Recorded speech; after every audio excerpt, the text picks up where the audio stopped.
What's going on? It's Kevan Kenney hanging out inside the New York City offices of Billboard with Tyga. What's going on, man? What's poppin', man? You were, we haven't even started this interview right here, and you're already an incredibly gracious guest. You actually played us some of Bitch, I'm the Shit Volume 2. Oh, man, appreciate it. And yeah. I was saying before we went live just now, like, that's so helpful before I like how you these said chats. the full title, too. Bitch, Because sometimes what's the short way to say it? I mean, really, I don't like really want nobody to say it a different way. Because it's like, people be like, oh, how do I say this? I'm the... Yeah. But I was like, bitch, I'm the shit. Nah, it's put like, it out there, man. Put it out there. Yeah. I mean, it's Volume 2 by this point. You got to say it, right? Yeah, exactly. I actually want to start there really quick because why call this Volume 2? Why revisit that 2011 mixtape years? I think that's like, that mixtape, I had a lot of hits on it, and that like really created my whole sound in the beginning and the wave that I was on at the time. And like fans like loved that project for me like the most. So I wanted to really kind of get back in touch with all the fans.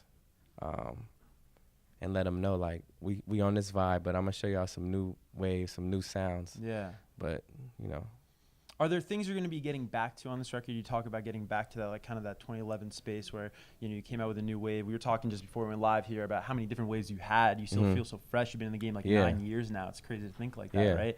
But what are you getting back to? What elements of that era are you going to try to reincorporate? I mean, just really, like, the raw side of it, like, as far as, like, the rap. You know what I'm saying? But now it's like all the records that I make now, they just have way more intent behind them.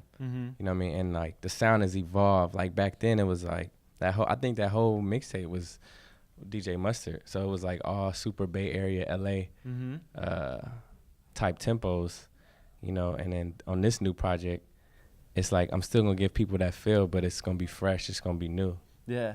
Speaking of that West Coast feel, you got a single out right now, and the video dropped last week. Yeah, Move to LA. Move to LA with Ty Dolla $ign. What can you tell us about that song? Oh man, that song is like, it's like the summer anthem for sure. Cause it's like, any girl that I've met in LA or whatever, like when people come to LA, like they just want to live there, like just the lifestyle and just it's real chill. And then I got a line in the song. It's like, you should move to LA with your best friend. Get you a condo and a new Benz. It's just like really like, it's motivational. Because it's like, when you come to LA, you got to get a spot. Then you want to get the car. But the video, we put the Curtis Mayfield sample in it. And then I remember we played it for Kanye. And he was like, man, I would just love to hear more of the Mace flow. So we went back to the studio, and I kind of like took some of Mace lyrics, flipped it, and kind of like just really used the Curtis Mayfield original sample and Mace in Total song, and just kind of put it in one, and then we made a new wave to it. Yeah. So that's why a lot of the verses are super like Mace inspired. Yeah. Even in the video, I got a lot of inspiration from More Money, More Problems. So it was like real bad boy era, but like. It's about LA, so like that's like the best of both worlds. I was gonna say that's one of my favorite parts of the song is these two dudes from LA, two West Coast guys flipping an old bad boy record. I think that's kind of cool. Yeah, definitely. Some other songs we heard that are on this new record, the Young Thug song. What can you tell us about that song? Yeah, the Young Thug record we got in the studio, and we did that joint. I just knew he had to be on that one, cause like when Thug is in his bag, like. He goes super like Wyclef mode. You know what I mean? His melodies are so crazy. So I had to put him on that one.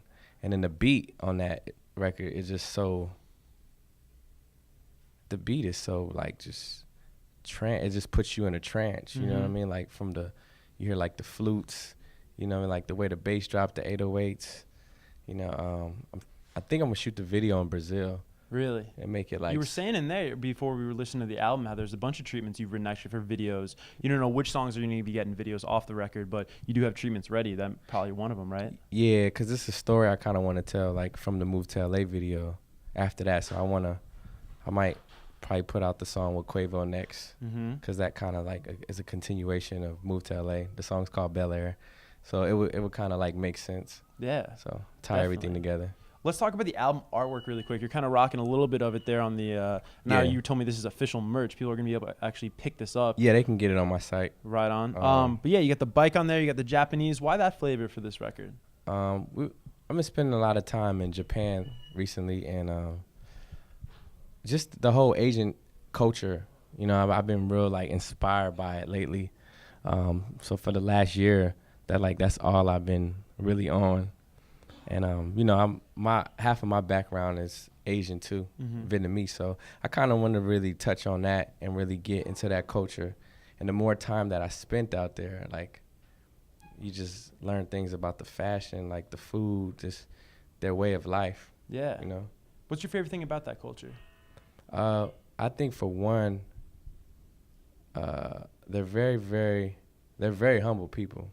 First of all, like in Japan, and I think just the fashion, man. They take pride in everything they do, like, and they take time, and they're very about details. You know, they don't rush anything. They're very, you know, and they're very humble, and I just like being out there. Yeah. You know what I mean? It's a good time. Yeah. You know, we've already spoken about Young Thug's on the record, Quavo's on the record. You got a Pusha T joint on there. You got Kanye on the record. It's a very eclectic record, and you kind of spoke to that, this public life that you've led over the past couple of years, and how one of the byproducts or results of living that public life is you've sort of been exposed to this massive female audience, right? Right. And how that's reflected in the music now, because as you put it in there, you know, you got the ratchet stuff, like old school, but then you're really thinking more about the females out there. Can you kind of speak to that about this record? Yeah, because you know, I'm just watching my shows, and the audience, you know what I'm saying, is like 60% women and 40% guys, you know what I'm saying? And then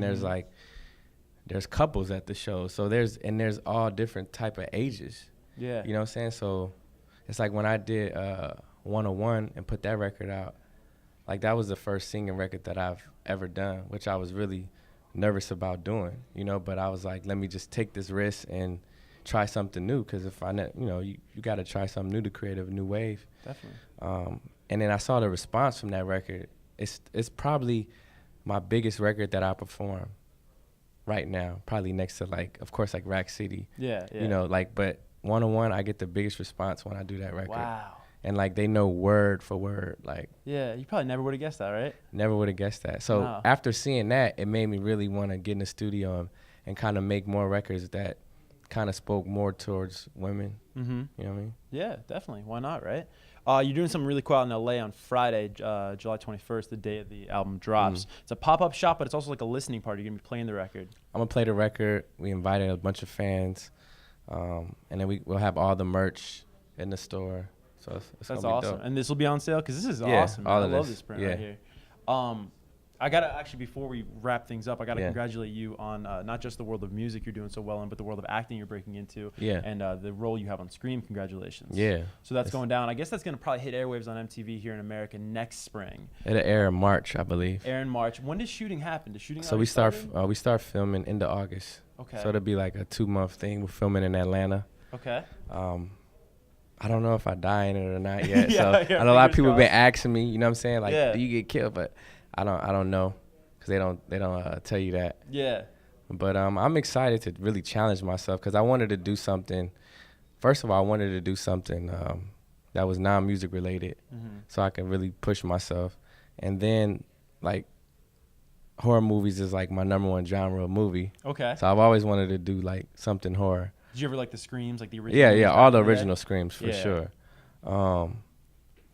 And then I wanted to do something that was a series, because I felt like people could really watch me evolve as an actor and watch my role and my characters, you know, because like I feel like with a movie, there's an hour, you got a couple scenes, they really can't spend that time to really kind of get to know the character and watch you evolve throughout the, you know, the movie or whatever.